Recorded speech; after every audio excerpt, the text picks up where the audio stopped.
Welcome to Test Those Breasts podcast. I'm your host, Jamie Vaughn. I'm a retired teacher of 20 years and a recent breast cancer survivor.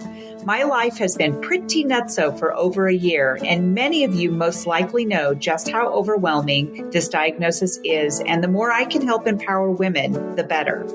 I launched my podcast on June 11, 2023, which was the 1-year anniversary of my diagnosis, as a healing mechanism, and have made it my mission to help shorten the learning curve for future diagnosed breast cancer patients and their caregivers. I want you to know that you are not alone. I was told from the very beginning that being diagnosed with breast cancer opens us up to the sisterhood of all sisterhoods. But some people need that extra help and encouragement and all of the confusing and many times downright scary information they are being flooded with. I've been interviewing many survivors, caregivers, oncologists, surgeons, nurses, therapists, advocates, and more in order to provide much needed holistic guidance for your journey. Breast cancer is such an epidemic, so the more empowered we are, the better. Now let's listen to this next episode of Test Those Breasts. Today, I am completely honored to have my new friend and breast cancer sister, Amy Banocy, on my show.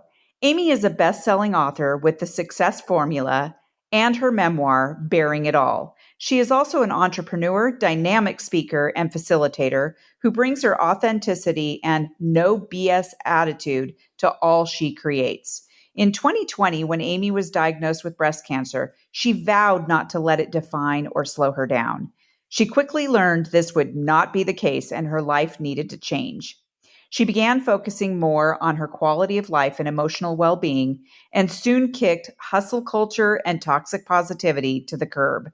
Amy has made it her mission to generate more awareness about mental health and the challenging emotional traumas which often accompany a breast cancer diagnosis. She says there is a time and place for positive messaging thrown at women with the breast cancer and emphasizes that there also needs to be room for the crushing realities and so-called negativity or fuckery, as she refers to it. Her passion lies in creating safe, sacred spaces for women with breast cancer, where they're able to fully express their emotions through conversation, creativity, and spirituality. Amy and her husband, Derek, have 3 sons, Andrew, Jacob, and Zachary, and 1 sweet pup, Tess. She loves the beach and can often be found enjoying a cup of coffee or a glass of bubbly. Amy considers herself a recovering serial optimist, using meditation, walking, and writing to calm and express her emotions. Well, welcome, Amy Banocy. It's so great to see you and hear you. And this has been a long time coming. Well, not really, but I've been so excited about it. I've been so excited to meet you. We met online, actually, on a private group for podcasting, and we just made this connection.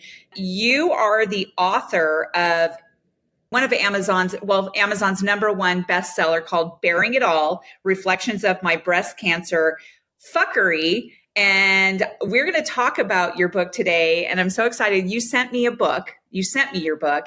I could not put that thing down. How are you doing today? Today, I'm good. Good. I think every day that answer can vary for anybody, but especially once you've had a major life challenge such as breast cancer. Right.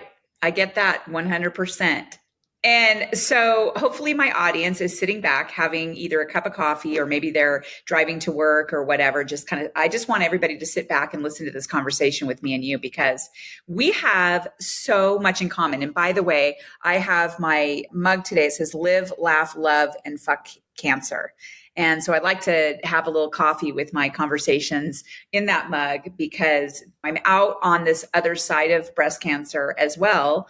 But there are so many things that happen after the fact that you and I just have so many things in common. I was reading your book and I think I read it probably within a week, just because I would read a little bit before I went to bed, and I could not put that thing down. Like I was up until midnight sometimes reading it. And then I would send you a text message and say, oh my God, I can't believe you just said this. This is exactly what I said or thought. So I want my audience to know that Bearing It All is a memoir, and it was actually written twice. And we're going to talk about that later. I would like you to give my audience, kind of walk us through who you are, what your diagnosis was, and what your treatments were like, and just kind of walk us through who you are, Amy. All right. So, yes, I am Amy. And prior to this, I would find let me start actually personally. I always kind of go right to the professional, but I'll tell you. So, personally, I'm a mom of 3 boys, busy, rambunctious life here, and have an amazing husband. And we live right outside Washington, D.C., so in the hustle and bustle of it all. Professionally, prior to breast cancer, I was all things happiness. And I would say actually personally and professionally, serial optimist or happiness guru was kind of the terms that people would throw around for me. And I share that because it leads in with my book, and also because I professionally was a writer. I had contributed to another well-known book before, and was doing speaking and working in that space, really spreading this message of the power of positivity and happiness and joy in our lives, and everything roses and sunshine. And then I was diagnosed with breast cancer. Jamie, when I say it challenged me in ways I never thought I'd be challenged, that would be an understatement. So coming into this, I thought I'm going to handle it just like I handle everything else, right? I got this diagnosis. It was the tail end of 2020, which, as we know, was a year of fuckery anyway. And in the pandemic, I had gone for my routine mammogram, which I was only 43 at the time, but I had been having mammograms for probably about 10 years, maybe 8 to 10 years at that point, just because I had had cystic, dense breast tissue that had not really cooperated in the past. And so they were, can relate. I can relate. So I hadn't gone every year, but I had had mammograms. But since I was over 40, this was my routine mammogram. Had never feared a mammogram, had never had a callback for a mammogram, had never had to have an ultrasound, all the things. So I got the call that they needed a follow-up mammogram. And of course, I thought, well, I even asked the woman, is that because they saw something? Is it because they didn't get the right imaging? And she couldn't really tell me, but I went for the follow-up mammogram. And there was a telltale sign that I knew at that appointment that they were going to tell me it was breast cancer. And that telltale sign was the tech had repeated something that was said during my first mammogram there, which was, "Are you wearing any powder or deodorant today?" And I knew I was not at the first, and I knew I was not that day. And I thought, shit. They're seeing those little white speckles that are the reason they tell you not to wear powder or deodorant. So fast forward, after knowing I needed to get a biopsy, to having the biopsy, which women, if you have not had, I don't know if everyone's breast biopsy goes this way, but as I describe it in the book, it is much like feeling like an automobile being worked on, because they slide under the table like a mechanic and, pull the juices out. But I was diagnosed at that point with DCIS, which I was familiar with because my mom had actually been diagnosed with DCIS years ago. It was a single spot, and she had a lumpectomy truly at that time. And, she made it out to be something so small, I would say, that I thought, oh, okay, this is like nothing. Whether that helped or not, I'm not sure. But what ended up happening was, through the course of that and being introduced to a breast surgeon and going for MRIs and other tests, I actually was told that the DCIS was so widespread that a lumpectomy was not going to be an option. They were going to need to take my entire breast. And I then had the choice whether to do a bilateral mastectomy or a single. And I had always said, if I ever get cancer, just take them. take them. I don't care. Well, that's a little bit harder, I found, when you're in that moment. And it was an easy decision because I knew in my mind, take both of them. But it was not simple because it's a part of me. And I really didn't think I was going to have such a hard time with that loss and coming to terms. And I now know, looking back, that a lot of that was fear and anger. I mean, I was really fucking mad at the cancer, but I didn't know how to express it at that point. So anyhow, had a bilateral mastectomy. They took 2 lymph nodes, just to be sure, because we don't think there's anything. It's just, DCIS. And in my follow-up, then found out that it was something a little bit more. And both of those lymph nodes came back positive, or came back as cancerous.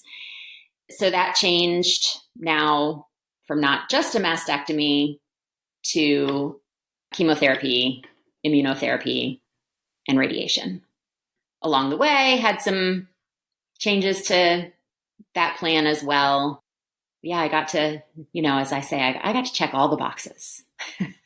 Yeah, the universe was saying, Amy, if we're going to give you cancer, we're going to give it to you fucking good. Yeah, we're going to make sure that you really know how to talk about this after. We know you're a talker and a writer, so we want you to be able to cover it all.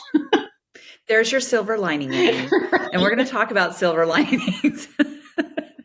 Gosh, what a crazy story. And your book, Bearing It All, really, really, you did such a great job explaining each piece. And I know that there's a lot more that you can put in there, but it does a really good job. You did a great job at really explaining and describing what your thought process was. It kind of goes between what you actually said to people and people were saying to you, to your stream of consciousness of what was going on inside you.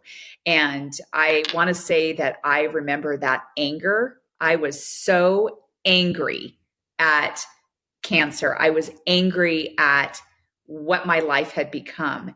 And I remember when my husband took me, it was the day I got my port in. And I also had a PET scan that day. It was scan after blood test, after, it all. All the appointments. All the things. And I remember that it was June 30th, 2022, when I was going in for the PET scan. And later that afternoon, I was going in to get my port installed. And I got out of the car at the PET scan place and I just lost it. I looked up at the building and it said, what did it say? City of Hope or something like that. And I looked up there and I'm like, fuck, what has my life come to? My life for the next however long is going to be doctor appointment after poking and prodding and all the things. And I actually literally had a full on meltdown in the parking lot. And my husband had to come around the car, pick me up, pick my water bottle up that I had just broken, my favorite water bottle, pick it up, put it in the car, and literally help me into the building to get this PET scan. I was like a little child, just blubbering. And then later on that afternoon, I had to go get the port, and my surgeon had to seriously talk me off the ledge because I had some things that were said to me the night before that were not helpful. And we're going to talk about that later, though. So yeah, I understand fully what your thought process was and your emotions were at that time. The writing of your book, Bearing It All, reveals an interesting part of your life's journey. You essentially wrote the book twice. Can you give us a rundown on how you came to the understanding that it really needed to be written again? Yeah, other than the fact that I like to do things the not so easy way, and I'm a little bit of a perfectionist. But in all seriousness, what happened was I wrote the book and I had a full manuscript. I sent it to what are called beta readers in the publishing world. And a couple of those beta readers were people who knew me, who had gone through this period of time with me, and who also were writers, writing coaches, etc. So they had both the personal and the professional side that they were bringing to reading my manuscript. And the purpose of a beta reader is to do just that, be one of the first readers and give you feedback, tell you where it's lacking, where it needs more meat, etc. And these two kind, brave souls, and I say brave because they didn't have to do this. basically got me on a call together and said, in short, this is great.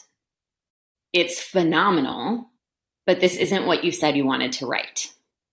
And that was a little, and they paused and gave me a moment to accept that and to ask, what do you mean? And I remember something along the lines of, you said that you wanted to tell the real story behind a woman with breast cancer.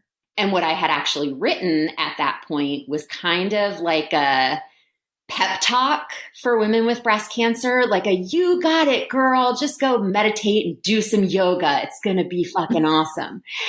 And they're like, this is exactly what you said like you didn't want. And they sat with me in that. They're both also like very soulfully connected to me. We sat in that space and they said, just sit with this and see what you want to do. Like, we're not telling you go rewrite your book. But if it's what you wanted to put out, this isn't it. And it didn't take me long. I sat with it for maybe 24 hours and I thought, oh, crap. Like, it was really hard to write this thing and it took months and I need to do it over. And what I realized in that process and why I share that in the book is it is so critical to who I am and why I had to do that. So that you got it, girl pep talk version was really before cancer Amy showing up. It was this happiness person who always relied on positivity, who, couldn't face those really tough, what's so-called negative emotions we experience, which I hate that because they're not negative. They're just the other. And that was her showing up. And I think I had to, or not I think, I know. And I went back and I told those two women and now told the world through my book, I had to purge that out of me. It was like this cleansing of that person in order to write from the person I am now, which is someone who understands or is still coming to understand, but has been forced to understand that all of our emotions need to come out and play. We kind of went into the next question, which is great because I kind of want to add on to that. You talk about this before cancer, Amy, and after cancer, Amy. And you and I know, being on the other side, that we are different. I'm Jamie at the core, you're Amy at the core, but we're a different Amy and Jamie, right? And by the way, I have a really good friend who helped me a lot during cancer named Lee. Your sister's name is Lee. That's another thing that was in common, and it's spelled the same way. So, no. Yeah, I was like Amy and Lee and Jamie and Lee. It's just so bizarre. I'm like, sister, we need to meet each other in person and go have like a girls trip or something. Yes.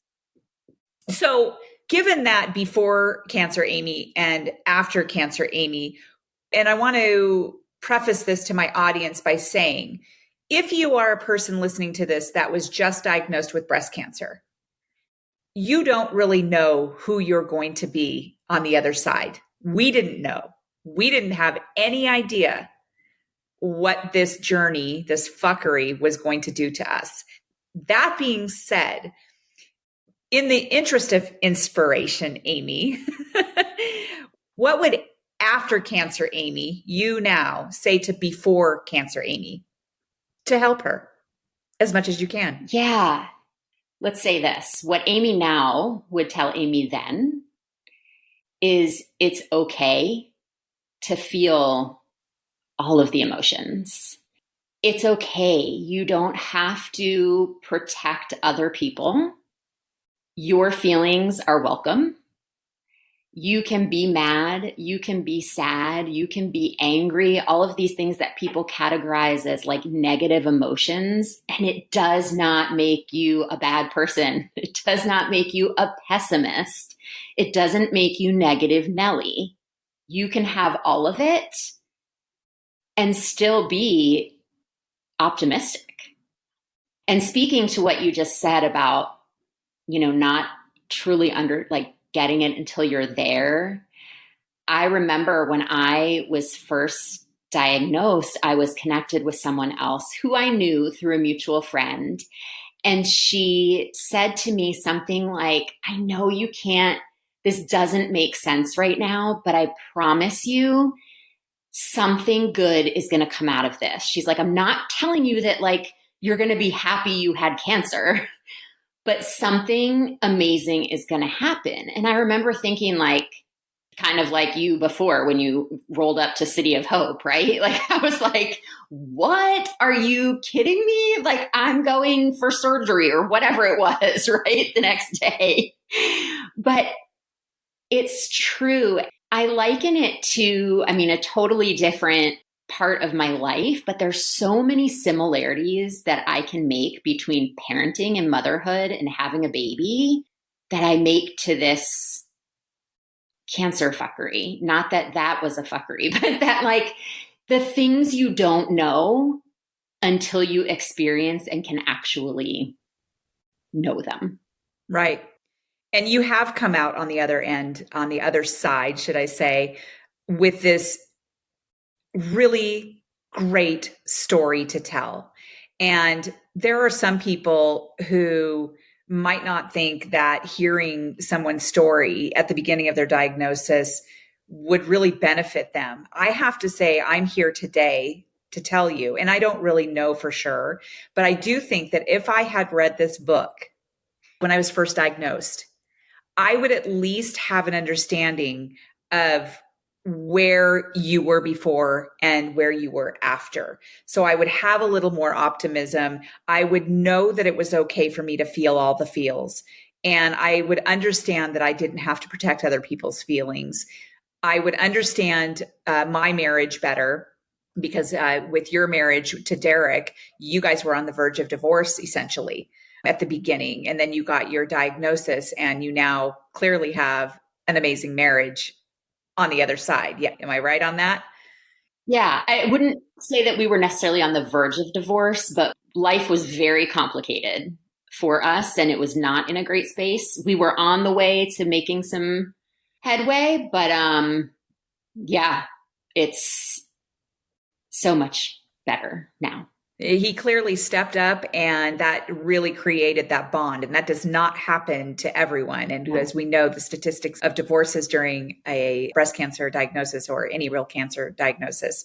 So I personally, I will tell you, I laughed and cried throughout your book. I couldn't believe it. I would my husband would be laying next to me and I would be reading something. I'm like, oh my God. Oh, he's sleeping. So I would write it down. I'm like, I got to tell Amy this. I laughed and cried throughout your book because I noticed so many parallels with yours and my journey, including your inner and outer thoughts and emotions. I did not read the reviews on your book before I started reading it. And I will say that your book is written in such a really unique way that it truly captures what we go through.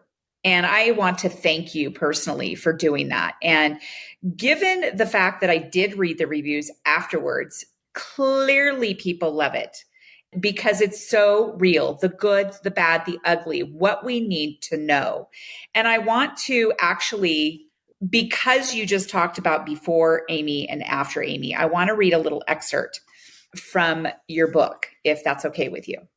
Absolutely. So at the very end, and I encourage everybody who's reading this, read it to the end, please, because it reveals so much. You have a letter to your family and friends that really reveal a lot.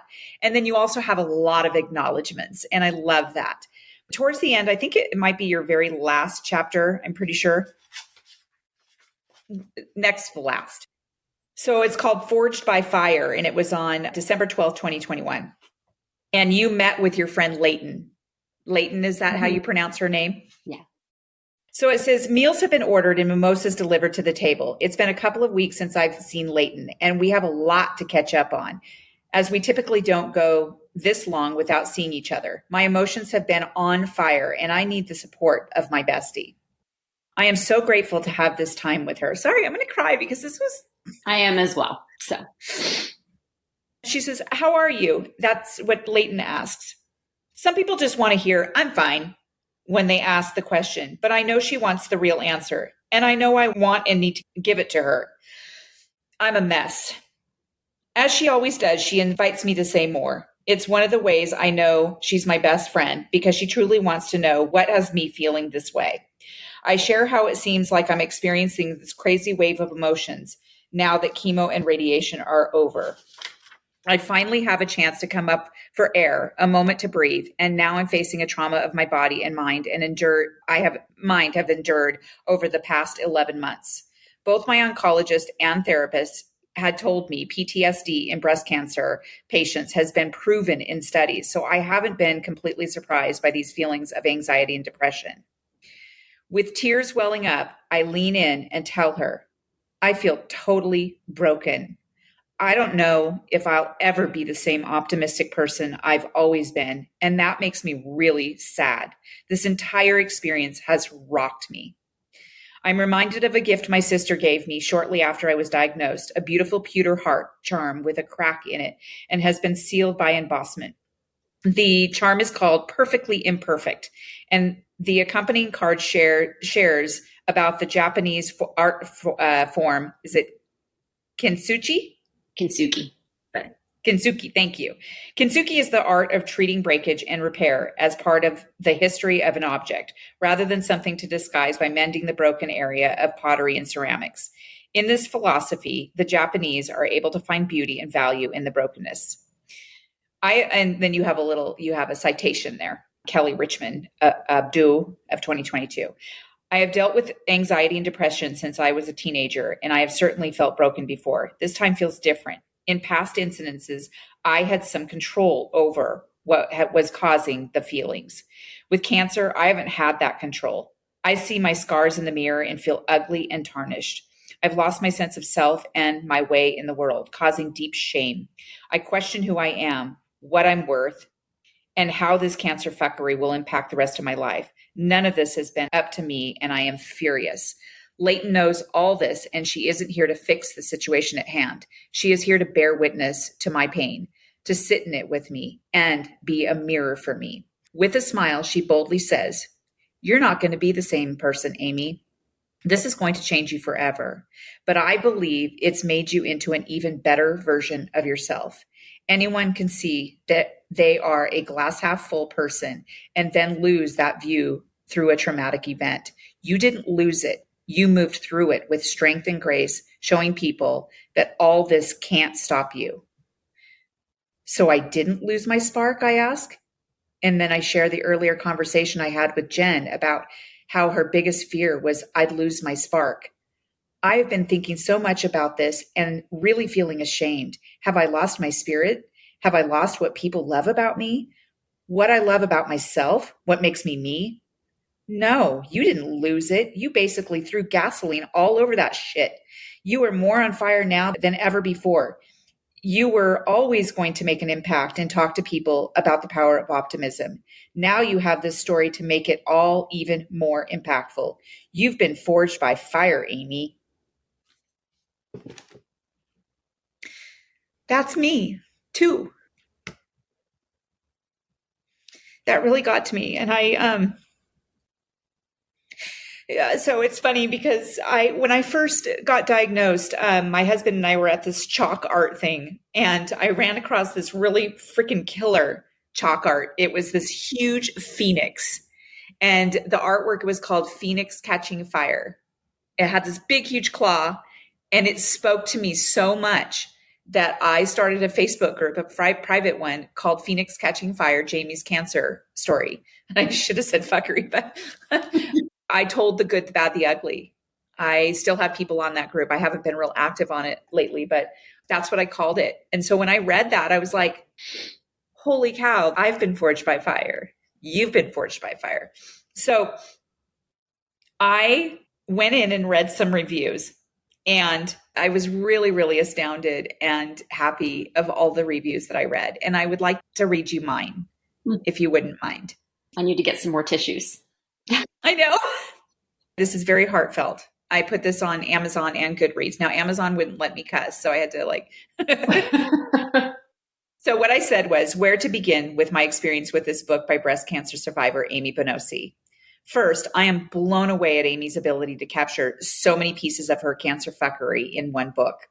I am sure there is way more that can be said. Second, there are so many similarities that parallel my own cancer fuckery, which had me crying with laughter and bawling about her experience while thinking about my own. There were numerous occasions for the beginning of the breast cancer diagnosis that I had thoughts that astounded me beyond belief. I felt so many emotions, and two of them were guilt and anger. Angry with what my life had become after being so happy and healthy all my life. Guilty about what I was putting my husband through. How could this be happening to me? I had dark feelings that made me think about how selfish I had become. Why did I feel these emotions and think the things I was thinking? Many of Amy's descriptions in her stream of consciousness and descriptions of unexpected detours the entire journey mirrored my own. Every single time I read a chapter, there was something extremely similar, if not the same. While it's true that we all experience different journeys, there are things in common that we have with our pink sisters, and that is the myriad of emotions and thoughts that are so intense that we do not even recognize ourselves, along with all of the unexpected happenings we experience, and yes, lots of silver linings. Amy has managed to capture her rocky marriage with her husband, Derek, which was on the verge of divorce. So I can take that out. But I know that it was rocky at the beginning of her diagnosis to how their relationship evolved over time, which turned out even better than before. 40% of couples split up because of this diagnosis. And thankfully, Amy and Derek's situation was different. Thank you, Amy, for sharing your silver linings and what you have learned because of your journey. I love the letter to your family and all the acknowledgments at the end. Your friends were correct in encouraging you to write the book again because it is real, raw, and no holds barred, which is what most of us need to know. For those who are newly diagnosed, Amy has managed to validate your emotions, feelings, and thoughts. We see you and understand you. It is human nature and important to feel all the feels. Please do not let anyone tell you differently. You are not crazy. You are not selfish. You are allowed to have others hold space for you. You are human, and this is a fucked up situation, and books like Amy's will validate that. Oftentimes in our culture, we are subjected to toxic positivity and made to feel that we must stay positive in order to have a good outcome. Amy is here to tell you that this is pure bullshit. And I agree with her. You are not alone. I wish I would have read Amy's book when I was first diagnosed. Bravo, Amy. God, thank you for sending me your book. So I want to go into asking you this other question. Why are you so passionate about creating safe spaces for women with breast cancer and also bringing in more realistic messaging around breast cancer? So if you don't mind, before we go there, sniffle, sniffle. Just thank you. Because when we put work out in the world or we put our thoughts out in the world, this is by far the most vulnerable thing I've ever done, the book. And unfortunately, a part of that is that you're going to get people who don't agree with you. And I had to face some criticism. I wouldn't call it feedback. I don't even know that I'd call it criticism. I had to face some really, really horrendous words to me, not from bots, not from people I didn't know, but from people that had been involved in my life. And things like that, the way our brains work, we tend to reflect on a lot of times the negative. And just this morning, I was even thinking about it again. And hearing you read that back to me, I have to say, I have not read the book since I put it out. And it was published in January. And hearing you read that back to me and hearing your reflection of my work and of my words and of my truth is just so meaningful to me. And it's such a reminder of what I know was my true reason for writing this book. And I know that my words come from a place of love. Yeah, thank you for that. Thank you. For that reminder. Thank you for being one of those people who is just like, fuck you. I'm going to tell you exactly what I'm going through right now. And I don't care what you think. And if you want to show up for me, then show up for me. If you don't want to show up for me, then don't fucking show up for me. I know that's really hard. It is I hard, understand that's really especially, hard. I still don't know that I would put myself in that category. I'm still like a recovering people pleaser. Well, read the question again, and then I'll include this in it. So, why are you so passionate about creating safe spaces for women with breast cancer and also bringing in more realistic messaging around breast cancer? Okay. It was not my experience, right? Like my experience was all the positivity. Listen, to anyone listening to this who is a medical professional, who is supporting somebody with breast cancer, with any life trauma, with cancer, or even none of the above, but heck, that's probably going to at some point be in your future because we know the numbers. You are likely going to support somebody. Take all of this from a place of love. I know, I'll speak for myself, that the words I received were also from a place of love, right?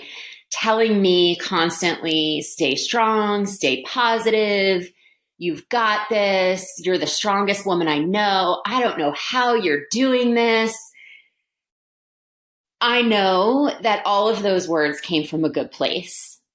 I know that because I have said them too before going through this myself.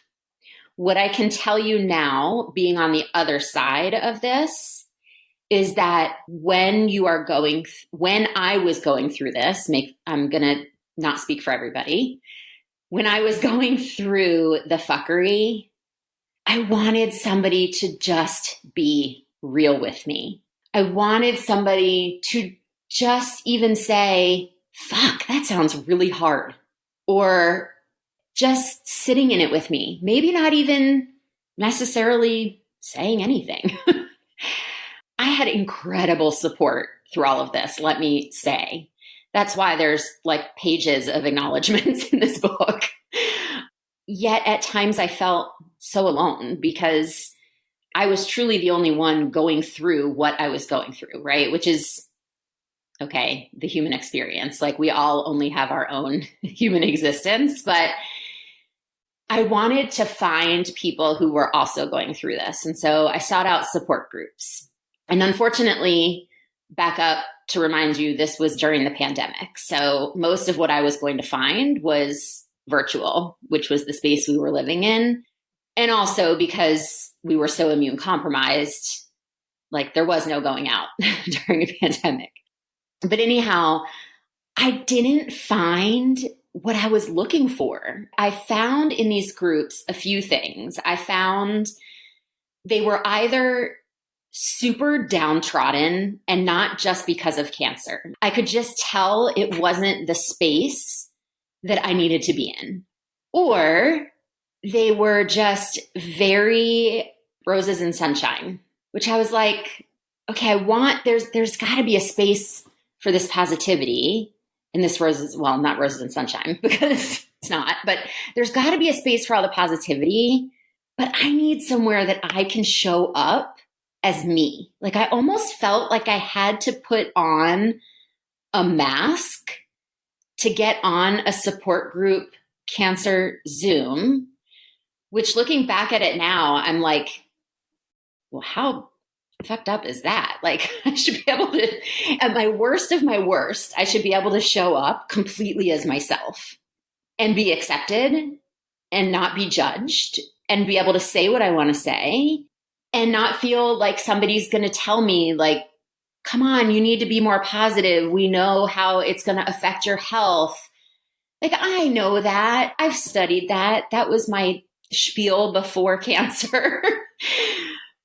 And so I came out of this, first writing the book, but even in writing it, the number of people that I met, I thought, that's what I want to do. Like, I want to create that safe and sacred space where women with breast cancer, whether they're in like the total dredges of it and losing hair and like not being able to keep food down and pissed at their friends who are getting to go out on Friday nights and they're just laying in bed, right? Like, oh, that was the worst. or they're where we are now today, like on, as you said, this other side. We're on another side, but we are still in it. I talk about that in the book. Like, cancer doesn't end because you ring some proverbial bell that says you finished putting poison in your body. No, cancer is still there. And I just wanted that so badly that, I don't know, I think it's in my nature too. Like, I'm entrepreneurial and I'm creative, and my brain works in this space of like, what do I need and what did I need and what was missing? And is that missing for other people? And my research says yes.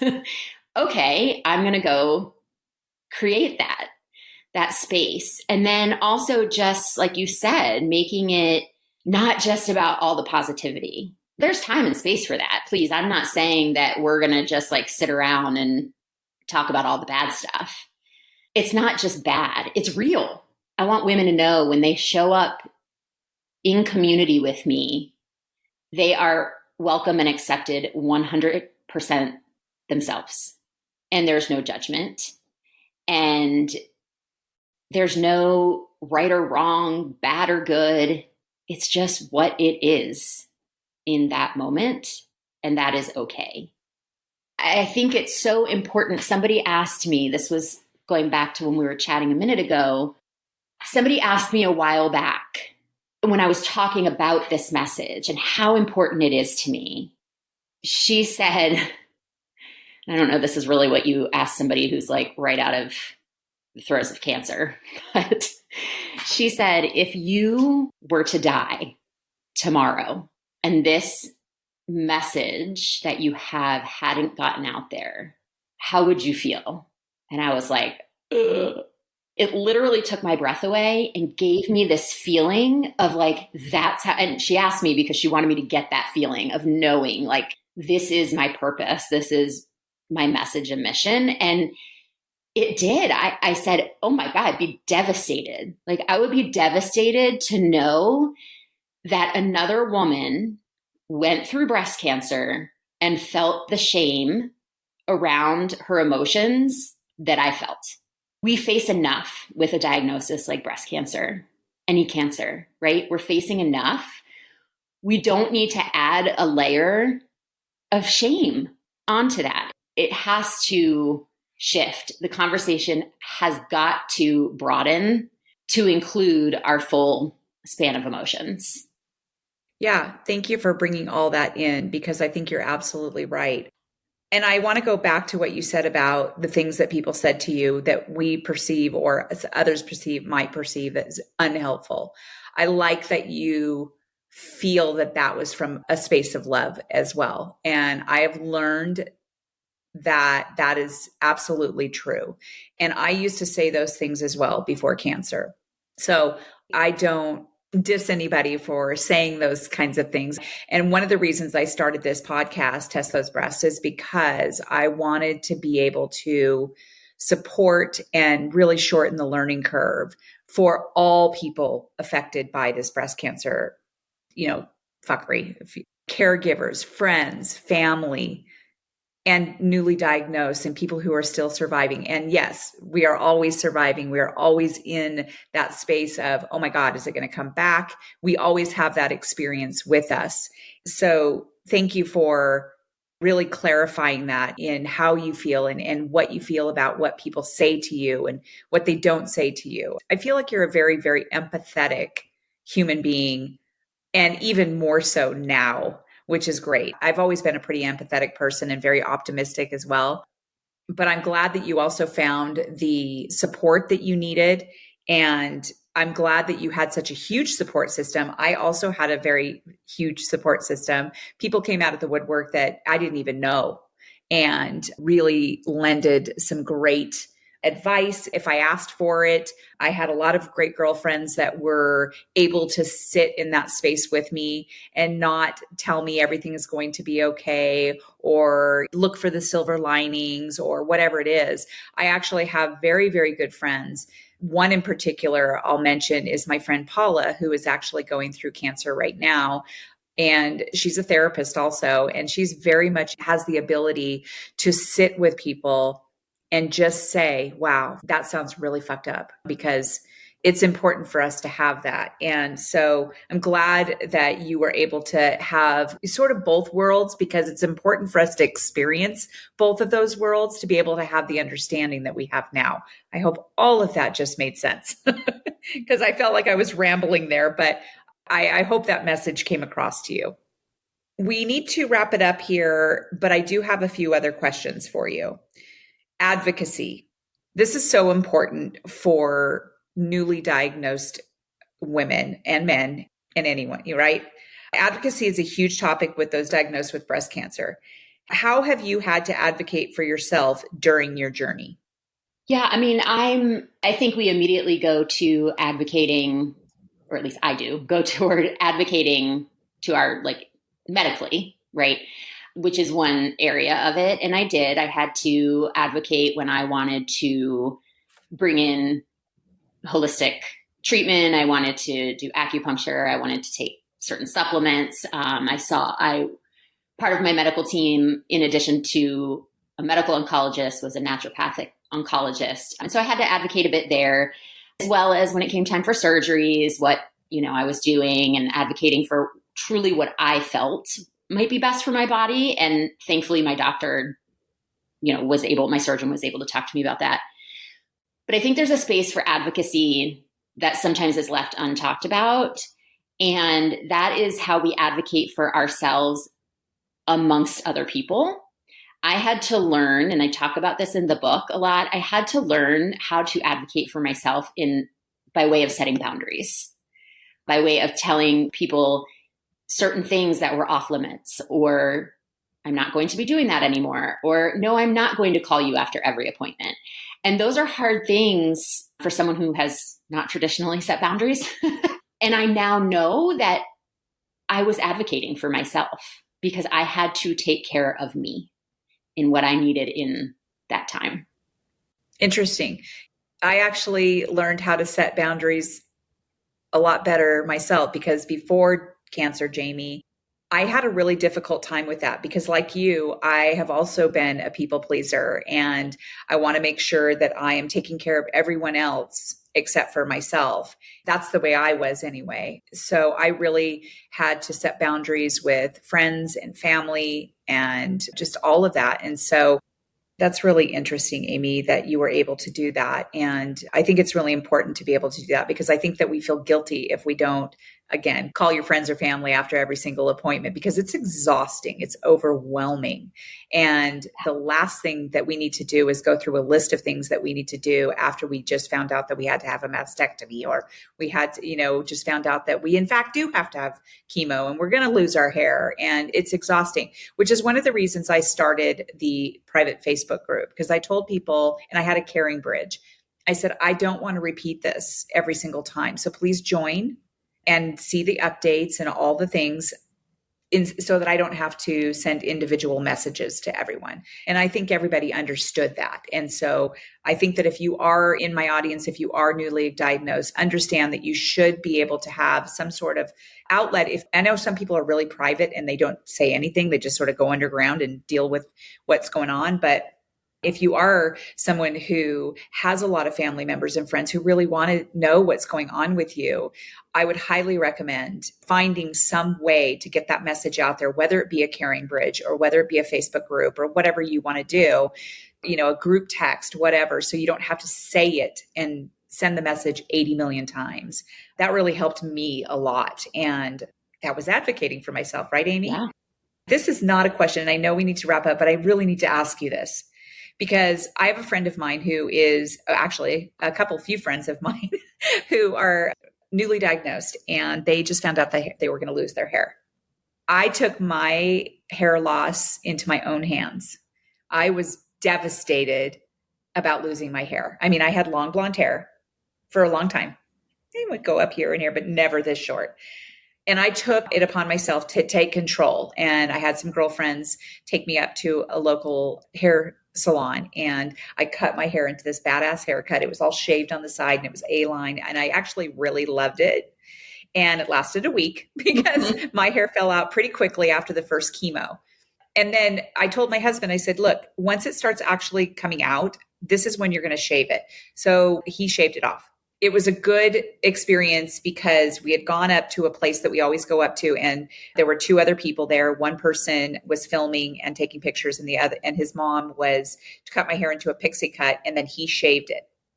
And I actually really liked it for whatever reason. I don't know. It was a really strange feeling, but my husband called me GI Jamie for a while. And then of course it started patching off, and I'm like, ugh.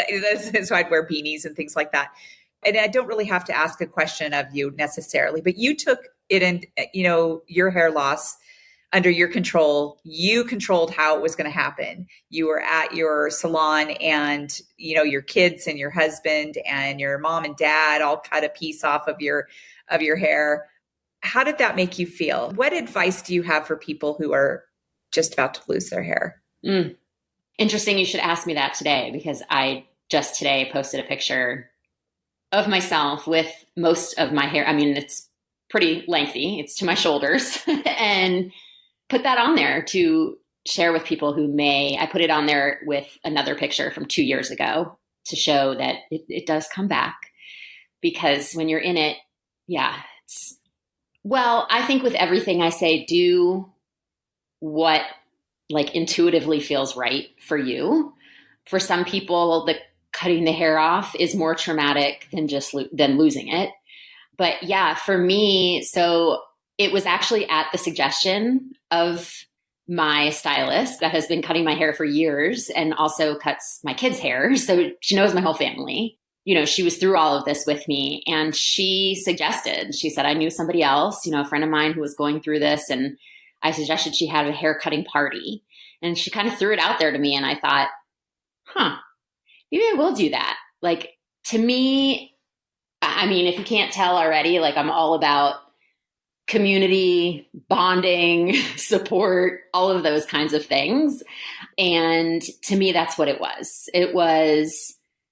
We were all doing this together, while I was the one in the chair sitting there with my, 6 long pigtails. And we cut off, I say it in the book, but I think it was 13 inches of hair. It was long. And that was just to get, a short pixie cut, like you say. It made me feel like I was taking control. I was choosing to cut my hair. And at the same time, it still was it was almost like a fuck you to cancer, right? You think you're going to take my hair. Well, I'm going to do it first. And same thing with, similar to you said about your husband shaving your head, my husband and my kids, a couple of them came into the bathroom when we shaved my head at home. And I actually did that live on Facebook. And same reason. It wasn't because I wanted attention. I mean, please, that's a pretty nasty thing to be shaving my head.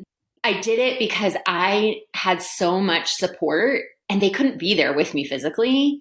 It really did. I remember feeling I'm watching this feed go and seeing people comment on there and seeing who's popping on. And I was I really felt like they were all there with me. I was not doing this, having to do this really hard thing by myself. And so I would say, if you're listening and you hear that and you're that's what I want. That feels good to me, do it. And if you're listening and you're thinking no, I just kind of want to hide and I want to do this on my own and I want to wear fun wigs and nobody's ever going to know that I lost my hair, then do that. Whatever makes you feel the best. I like that you said that, because I have a couple of friends who did cold capping. Mm-hmm. One gal who I interviewed earlier on talked about how she wanted that sense of normalcy. And the fact that you are validating, you need to do whatever feels right to you. And this gal was talking, her name is Amber, beautiful, such a beautiful girl. I met her in the infusion center and she was doing the cold capping. So I really wanted to do an episode on her. She wanted to have that sense of normalcy. And I really applaud her for making that decision. I applaud anyone who makes whatever decision feels right to them, because it's just such an individualized feeling, like you said, you need to go what intuitively is best for you. And it worked really well for Amber. She's so adorable. It was just fun to learn about that because some people want to do that. I looked into it. I just thought I didn't have enough time between my diagnosis and the chemo starting that I chose not to, not because I didn't want to, I just didn't think I had enough time. And so some part of me wishes I would have done that just to see what it was like. But looking back now, of course, it was very traumatic to lose my hair. I would never have cut my hair short like this on purpose, like before cancer, because I always thought that I wouldn't look good with short hair. And it turns out I love it. And I actually bloomed my mother, who died 4 years ago in October. And so, like a lot of people, this is her color. It's just bizarre. It's a totally different color. I actually really love it. I'm going to keep it short. I love my short like hair. it. I can't believe it. And by the way, I saw your bald head and you have a good head. Too. Everyone said that. You have the most symmetrical head. Seriously, people told me that too. I never would have heard, right? Yeah. I showed pictures on Facebook of me bald and I had tons of cute turbans and beanies and all the things. And I never once wore my wig. Never once. I just wore turbans and beanies or went bald. Yeah, I went bald most of the time. Yeah, my husband kissed my head all the time, told me how beautiful I was. It was really hard to kind of not have as many brows or any lashes, but whatever. At the time, I got used to it, I guess. And you don't have to do your hair in the morning, right? True, it's very fast. And one thing I'll say about that too, if you want to include this, one other thing is that I think it's so much more, I think it's important to note, it's not just the falling out of the hair or the eyebrows, the eyelashes. We know those things are coming, right? Those are the things we see in the TV shows and the movies, right? We know that's coming for most of us. For me, it was cancer was taking that from me. It was like another thing, right? It's like, great. First, it took my innocence of like ever walking into an appointment and thinking everything's going to be okay. Then it took my breasts. Then it took my confidence. Oh, great. Now it's going to take another physical piece of my body. And so for me, the cutting of the hair, like taking that into my control, that's why it was important to me, was like, you're not going to take this from me. You've taken enough. I'm going to take this one. And so it's more than, because I didn't really understand that before I went through it. The losing of the hair, I was like, I got it. Like, it's really traumatic, but okay, it's going to grow back. It's going to grow back. It's hair. It's gonna, but it's so much more than that. It's about this cancer taking yet another thing from you when you're already like so fucking exhausted and like mad and sad and all the feels. I like that. And I do think it's really important for people to feel mad and sad because it does take a lot from you. And I have always tried to emphasize to people, because I did have people say this to me, feel it. Don't try to suppress it. Just feel it, because it's real and it's messed up. If we try to suppress it, I really feel like it makes it sometimes even worse. At some point in July, when I first started my chemo, I was in a really deep, dark place before I started the chemo, like dark. And I had a therapist in Australia that I reached out to, Eddie Enever, who I interviewed also. So you should listen to that. Eddie Enever is a therapist in Australia. He's a 3-time cancer survivor. And I remember late at night, I reached out to him. I found him on Facebook because I was so scared at the deep, dark place I was in that I needed to find something. So I went out on a mission to find some sort of support, found him, watched some of his videos, and I reached out to him and told him who I was, what had happened. And I said, I want to be able to incorporate your therapeutic lessons in my journey if I'm hoping it'll fit. So he reached out to me right away. He truly, truly pulled me out of that darkness.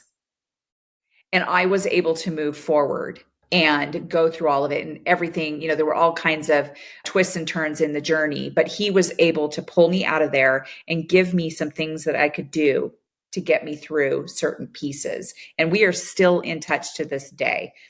So, okay, I want to wrap up by asking if you could share a couple, maybe even just one thing, with those who are supporting someone with breast cancer, such as friends, caregivers, family members, what would that be? I think that if you can say it honestly, and I think you have to check yourself first as the supporter, but if you know that you can honestly tell that person that this is hard and that you are there for them anytime, no judgment, you will just hold them, listen to them, whatever it is, tell them that as early as you can. And the reason I say make sure that you actually can say that honestly is you don't want to say it, or I don't think it's right to say that if you don't think that you can actually show up in that way, which is okay. If you can't, that's okay. There's other ways that you can show up for people. I love it. Thanks for sharing that. I know we've kind of intertwined some of the last question in our conversation today. I just want you to end up telling us some of the most important piece of advice you can share with those who have been newly diagnosed and how they can navigate through their own journey. Make it your own. Do what feels best for you. Set your boundaries. Know that this is about you and your body and your choices and your healing and health. There is no shame and guilt. You did not give cancer to yourself, no matter what. Allow yourself to feel everything and know that there are people like Jamie and myself that you can reach out to, and we will be there for you. 100%, Amy, 100%. Again, I swear to God, we're sisters. We share a brain. Yeah, it's your own journey. You make your own decisions. And I like that no shame, because I actually had a couple of comments from people who insinuated that because I ate soy, I gave cancer to myself. Okay, insinuated that I gave cancer to myself. Or I remember hearing, but Jamie, you were so healthy. Oh, yeah. When I came out with it. And I thought to myself, what? I am healthy. And it occurred to me that people don't realize that healthy people can get cancer too, right? So you didn't give it to yourself. I love the fact that you wrote this book. And again, it's called Bearing It All. I'm going to show it here, and because I might show a little clip. People can see it. Bearing It All. We have resources in the show notes. I have the link to your book. I have a free chapter to download. Thank you very much.